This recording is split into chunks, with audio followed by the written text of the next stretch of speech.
Hello दोस्तों, मैं doctor Dharmendra Kumar Sinha, visiting professor psychologist. आज मैं बुद्ध दर्शन के प्रत्युत समुत्पाद पर मैं अपना चंद थॉट आप लोगों से शेयर करूंगा। मित्रों, यह सिद्धांत बुद्ध के केंद्रीय सिद्धांत है।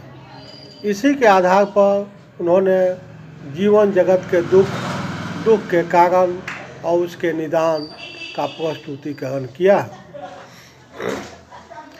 इस प्रत्युत समुत्पाद को समझने के पहले बुद्ध के कार्य कारण सिद्धांत को समझना पड़ेगा। कार्य कारण सिद्धांत कहता है कि प्रत्येक कार्य का कोई ना कोई कारण होता है। कारण के अभाव में कार्य उत्पन्न नहीं हो सकता है। जैसे मटका का कार्य है, कुम्हार कारण है। मित्रों, कार्य दो प्रकार का होता है। एक है उपादान कारण, दूसरा निमित्त कारण। जैसे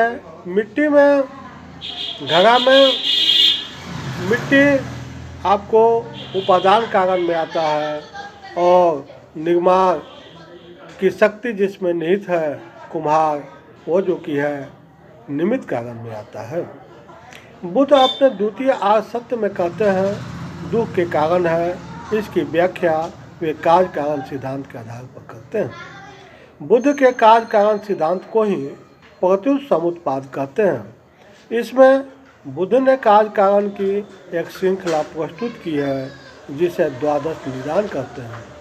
मित्रों, प्रत्युत समुत्पाद का अर्थ होता है प्रतीत प्लस समुत्पाद, अर्थात एक पर निर्भर एक की उत्पत्ति, एक के होने पर दूसरे की उत्पत्ति। जैसे दीपक पर आधारित है लौ और प्रकाश।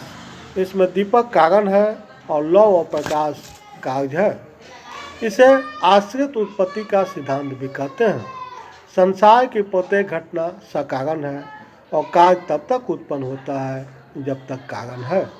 कार्य के साथ अन्य घटक अनिवार्य रहते हैं। जब ये घटक एक साथ इकट्ठा हो जाते हैं तब कार्य होता है। इस प्रकार कार्य कारण पर निर्भर है। यदि सहकारी घटक में से एक भी नहीं रहेगा तो कार्य नहीं होगा। जैसे दिए के लिए बाती, तेल, माचिस, हवा इत्यादि आवश्यक है तथा वर्षा का नहीं होना आवश्यक है। कार्य अनेक सहकारी घटकों की उपस्थिति के परिणाम है। कार्य कारण की श्रृंखला तभी तक गतिशील रहती है जब तक कि सारे सहकारी घटक उपस्थित रहें। एक के भी अभाव में कार्य का होना संभव नहीं होता है। लाइबनिज में यही कहते हैं कि प्रत्येक वस्तु के सत्ता के लिए प्राप्त कारण का होना आवश्यक है। बुद्ध को अपने ज्ञान उपलब्धि में इसी सिद्धांत का उपलब्धि हुआ था।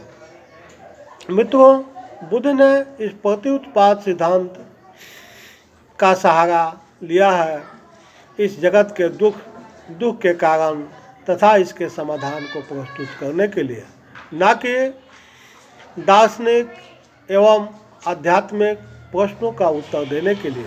मित्रों, बुद्ध तो आध्यात्मिक प्रश्नों पर अक्सर मौन रहते हैं।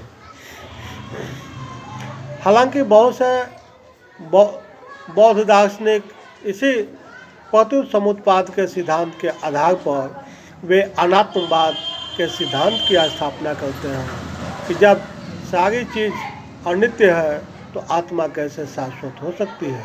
हालांकि बुद्ध आत्मा के विचार पर वे अक्सर मौन रहते हैं। मित्रों, बुद्ध ने प्रत्युत समुत्पाद के अंतर्गत उन्होंने एक कार्य कारण श्रृंखला प्रस्तुत की है जिसे हम द्वादश निदान कहते हैं। इसमें पहले स्थान पर आता है जरा मरण।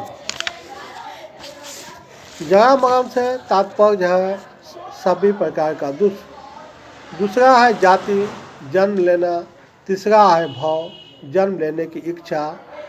नेक्स्ट है उपादान, संसार की वस्तुओं से आसक्ति का होना, क्योंकि इसी से आनंद लेने का भाव उत्पन्न होता है तथा यह भाव मोह उत्पन्न करता है। पांचवा है तृष्णा, विषयों के प्रति आसक्ति, इंद्रिय भोग की इच्छा ही तृष्णा कहलाती है। छठा है वेदना, इंद्रिय अनुभव तृष्णा का कारण है। सातवां है स्पर्श, इंद्रियों का विषयों के साथ संयोग। आठवां है षडायतन, पंच ज्ञान इंद्रियां प्लस मन। नौवां है नाम प्लस रूप, मन युक्त भौतिक शरीर। 10वां है विज्ञान चेतना। 11वां है संस्कार अर्थात पूर्व जन्म के कारण ही यह जो कि है वर्तमान जीवन मिलता है, इसी को हम जो कि संस्कार कहते हैं। अंतिम स्थान पर आता है विद्या। विद्या का अर्थ है ज्ञान का अभाव। मित्रों, पहले स्थान पर है जरा मरण अर्थात दुख, और दुख का ही सारे परेशानियों का कारण है, और इसका अंत समाधान वे जो कि है अविद्या के रूप में करते हैं। यहाँ अविद्या का तात्पर्य बौद्धिक ज्ञान से नहीं है, क्योंकि अविद्या में भी तो जो कि है आपको कुछ न कुछ जो कि विकृतियाँ रहती हैं। बुद्ध का अविद्या का यहाँ तात्पर्य बुद्धत्व की उपलब्धि आध्यात्मिक ज्ञान से है। इस अविद्या की प्राप्ति हो जाने पर मनुष्य निर्वाण को उपलब्ध हो जाता है तथा संसार चक्र से मुक्त हो जाता है। बुद्ध इसी द्वादश निकाय को, द्वादश निदान को धर्म चक्र और संसार चक्र भी कहते हैं। और बुद्ध के अनुसार जो इस प्रतियुक्त समुत्पाद को जान लेता है और बौद्ध दर्शन को समझ लेता है और उसे संसार के चक्र से उसकी मुक्ति मिल जाती है। मित्रों, मैंने प्रतियुक्त समुत्पाद की चर्चा इसलिए की कि यह सिद्धांत आज के युग में काफ़ी प्रासंगिक है। यह आपको आध्यात्मिक समस्याओं से ही मुक्त नहीं करता है, बल्कि भौतिक समस्याओं का भी समाधान करता है। इसलिए इस सिद्धांत को अपने जीवन में प्रयोग में लाकर आप अपने जीवन के समस्याओं से मुक्त हो सकते हैं और आनंद और शांति का जीवन जी सकते हैं। मित्रों, मैं अपना अगला थॉट नेक्स्ट वीडियो में लेकर आऊँगा। तब तक के लिए इतना ही। अंत में आप मेरे इस विचार को यदि अच्छे लगे तो निश्चित रूप से मेरे कमेंट बॉक्स में अपना सजेशंस ओपिनियन सेंड करेंगे तथा इस वीडियो को ज़्यादा से ज़्यादा लाइक, शेयर और सब्सक्राइब करें। Thank you to all viewers.